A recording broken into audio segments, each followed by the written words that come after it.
Olá, tudo bem com vocês? Sejam bem-vindos a mais um vídeo aqui do canal. E hoje eu vim aqui conversar com você, professor ou professora, que está passando aí por uma situação parecida com a minha. A ideia do vídeo é compartilhar como foi a minha experiência no ano de 2022, que foi o ano passado, né? Conciliando dois mundos, que eram o meu trabalho como professora e a minha vida acadêmica fazendo uma pós-graduação, que é o mestrado acadêmico que eu escolhi. Eu tô muito feliz que eu fui aprovada no processo seletivo para fazer mestrado em letras. Então, vou arrumar, né, para dar uma pausa nos trabalhos como professora e começar a estudar.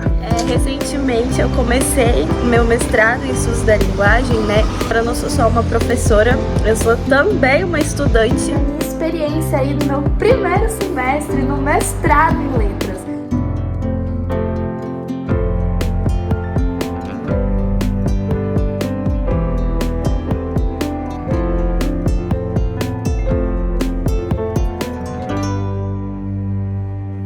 Legal poder estudar mais uma vez, sou CIR, né? Como eu comentei com vocês, ia trabalhar de manhã e à tarde ia estudar. Então, por que comprei esse caderno? Para poder fazer as minhas anotações de ideias para a dissertação do mestrado. Uma dose de cafeína de leve, porque para aguentar, né? Então, eu espero que eu te ajude a tomar essa decisão se você tá aí pensando, né, em passar por isso. Eu sei que é uma realidade de muitos professores que querem se qualificar mais, querem fazer um mestrado, mas tem medo dessa jornada dupla. Ou até mesmo se você já tomou essa decisão, mas quer saber como foi que eu passei, os perrengues que eu enfrentei, ou se a minha vida foi um mar de rosas durante o ano passado. É claro que não, né, gente? Fique até o final do vídeo comigo. Antes da gente começar, eu quero te pedir, claro, para você já se inscrever no canal, deixar o like, né, no final aí, se você gostar do vídeo. E me segue também lá no Instagram, acompanhe um pouco mais da minha rotina. Eu espero que você goste, tá? Bora lá então falar sobre esse assunto?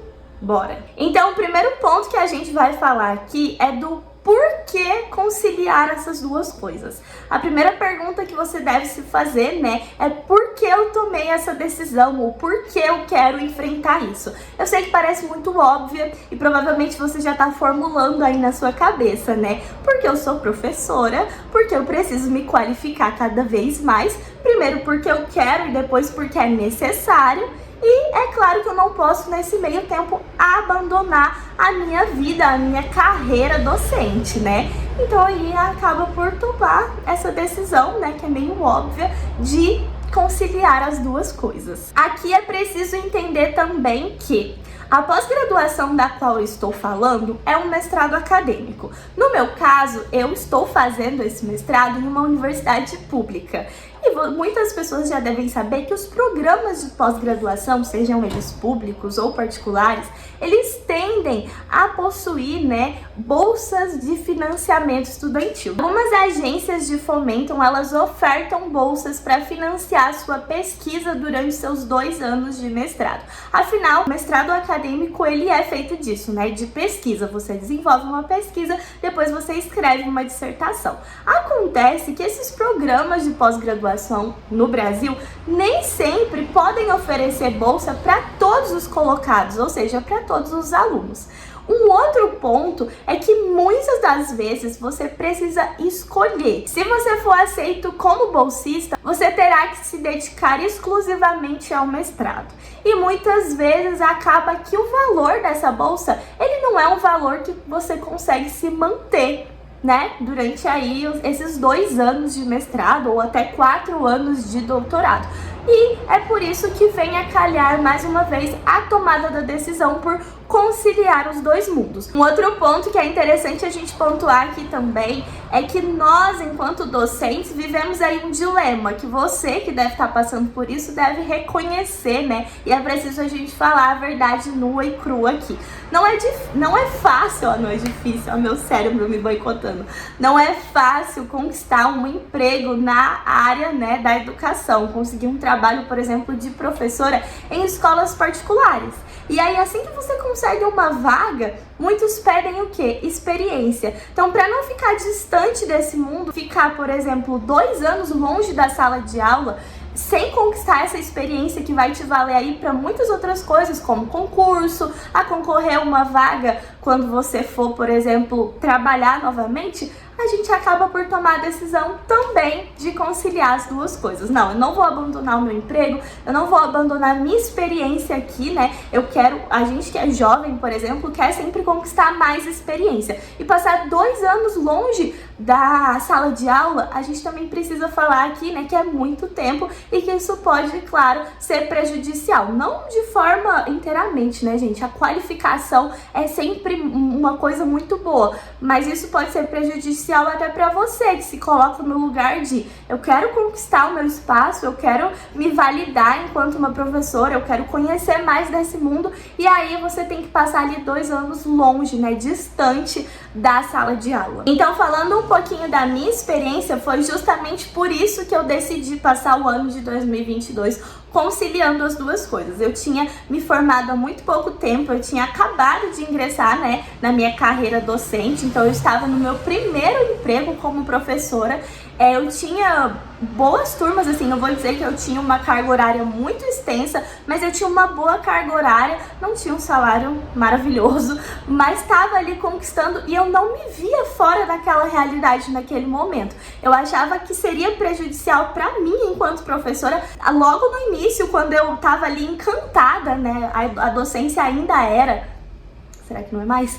A menina dos meus olhos, eu estava muito encantada com esse mundo, cessar essa experiência logo naquele momento. Então eu achei que não era válido e eu tomei essa decisão. Então vamos falar então de fato um pouquinho melhor sobre o que aconteceu nesse 1 ano aí na minha vida. Uma das coisas que eu quero deixar claro aqui é que não existe uma problemática por trás da conciliação das duas coisas, tá? Até porque se eu fiz isso, se outros professores fazem, é porque é possível. A gente só precisa ser realista e dizer que não é fácil. Que muitas vezes você precisa se abdicar de coisas, né, que você esperava poder fazer. E aí que nesses 2 anos de mestrado vai ficar um pouco, o quê? Reduzido. Então é preciso falar a verdade. Até mesmo para tomar a sua decisão, é importante você pensar na sua rotina, nos seus horários. Se você vai conseguir conciliar, se você vai conseguir encaixar aí, né, no seu dia a dia essa realidade.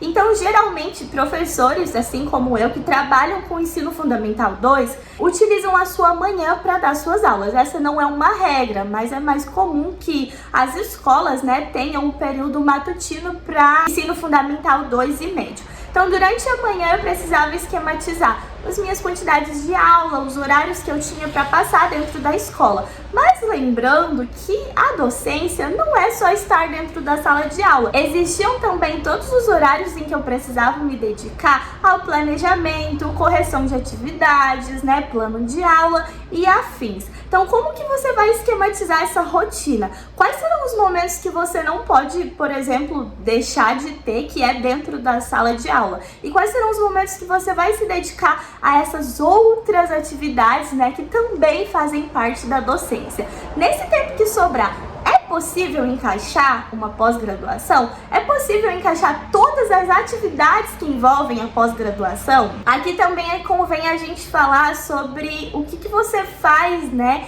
em cada etapa do mestrado. Então, o primeiro ano geralmente é dedicado a realizar as disciplinas, a fazer mais uma pesquisa bibliográfica, você também pode começar a sua coleta de dados. Então, durante esse tempo, como que você vai esquematizar essa rotina? Se você precisar fazer uma disciplina que choque horário, por exemplo, com o seu trabalho na escola. E se você concilia a jornada, né? Se você trabalha tanto de manhã quanto à tarde em uma escola, que momento você vai fazer as disciplinas? O programa de pós-graduação que você escolheu oferta disciplinas à noite? Você vai conseguir fazer essas disciplinas no período da noite?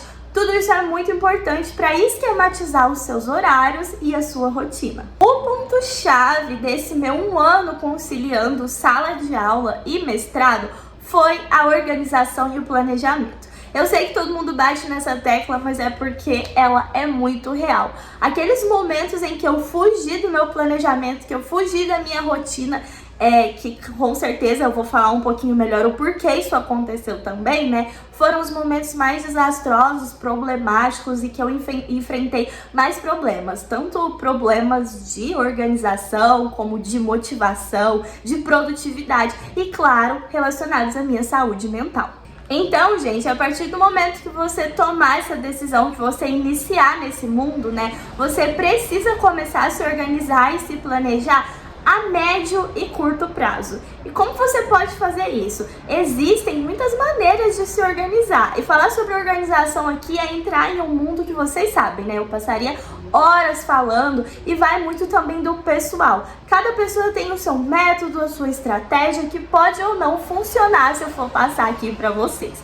Mas acontece que, por exemplo, você tem que ter um lugar ali para esquematizar a sua rotina, você tem que ter o seu momento para estudar, você vai ter que passar pelas duas coisas em um dia, por exemplo. Então, quando a gente pensa na organização a curto prazo, a minha organização semanal, ela era feita tanto no Notion quanto na meu Google Agenda. Dessa maneira, eu tinha a minha manhã inteira de aulas na escola, então era o momento que eu me dedicava às aulas da escola, e no período da tarde era o tempo que eu tinha para estudar e fazer as disciplinas do mestrado. Só mais um ponto então sobre horários, rotina, planejamento e organização, porque eu falei de tudo isso com vocês e falei que o ponto-chave é a organização, né? Porque muitas vezes quando você não tem direitinho esquematizado qual é o horário de fazer tal coisa, você pode acabar por dar mais atenção a uma coisa em detrimento da outra. E é disso que eu tava falando agorinha, quando eu falei que foram os momentos que eu não consegui me organizar, me planejar para conciliar as duas coisas e infelizmente eu dei mais atenção a uma coisa do que a outra. Aqui é um relato pessoal, tá? Eu não tô dizendo que isso vai acontecer com você, mas eu só tô querendo mostrar que quando você não se organiza, não se planeja, isso pode ser prejudicial, e foi pra mim, no caso da minha saúde mental, porque eu me culpava em fazer a escolha pelo meu trabalho. E não era uma escolha de caso pensado, né? Era mais questão de demanda. Eu precisava mesmo me dedicar muito mais ao meu trabalho do que à minha pesquisa. E quando sobrava tempo para eu fazer as atividades do mestrado, eu estava extremamente cansada, esgotada fisicamente e me sentia culpada por ter passado tanto tempo me dedicando a outra coisa. Então, como eu falei que isso aqui é a vida real, é pra contar a verdade, eu estou abrindo isso aqui pra você, mas não quer dizer que isso vai acontecer, tá? Com você que tá aí me assistindo. E acho que a última coisa que eu vou falar aqui, né, que também pode te ajudar a tomar essa decisão é pensar, então, nas atividades que você faz ao longo dos 2 anos do mestrado. Então, por exemplo, a primeira coisa é pensar nas suas obrigações enquanto uma estudante ou um estudante, né, de pós-graduação. Quais são as suas obrigações, por exemplo, quais são os seus combinados com o seu orientador? Você tem obrigação, por exemplo, de cumprir horário dentro da universidade? Você tem que passar algum tempo em laboratório, fazendo pesquisa que envolva você sair da sua casa? Como que funciona isso? É preciso pensar também nessa realidade. E referente ao caminhar da sua pesquisa, como eu já tinha comentado antes, geralmente o primeiro ano é quando você faz as disciplinas obrigatórias, cumpre os seus créditos, participa de eventos, né? Começa, por exemplo, talvez reescrever o seu projeto ou escrever ele se você entrou no programa sem fazer essa escrita, né?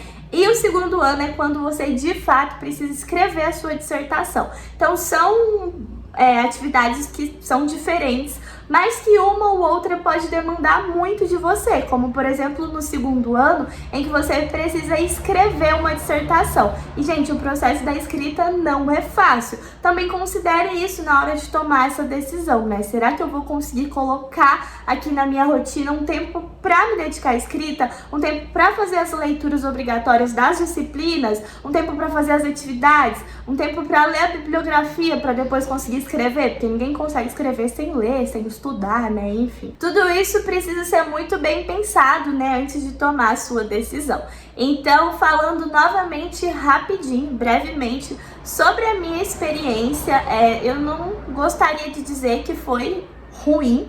Eu fiquei muito grata de conseguir passar por esse processo. Eu fiquei muito feliz de conseguir conciliar os dois mundos, ainda que com dificuldade. Eu acho que tanto a sala de aula quanto a pós-graduação me engrandecem muito, e foi justamente por gostar das duas coisas, né, que eu não consegui separá-las. Foi justamente por achar que eu não me encontraria fora da sala de aula que eu decidi por tomar essa decisão, que não foi fácil, claramente também não foi tomada de uma hora para outra, e que trouxe coisas boas, aprendizados, bons frutos aí para 2023.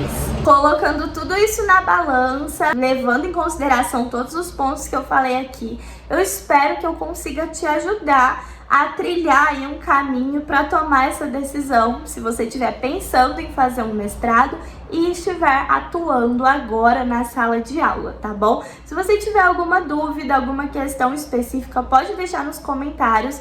Eu tentei fazer um apanhado geral aqui, contando um pouquinho da minha experiência, mas, gente, é claro que cada caso é um caso, existem, né, muitas questões aí para você, de fato, entender como funcionaria isso. Até como, por exemplo, quando eu falei sobre a questão da dedicação exclusiva, de ganhar uma bolsa, são outras realidades, né? É preciso ponderar se isso seria positivo para você ou não. Então, lembre-se de que eu não estou falando aqui por todo mundo. Eu estou falando que você precisa estudar a sua realidade antes de tomar essa decisão, tá bom? Espero que você tenha gostado do vídeo. Já deixou o like? Já se inscreveu no canal? Então, muito obrigada. A gente se vê em breve. Um super beijo. Tchau!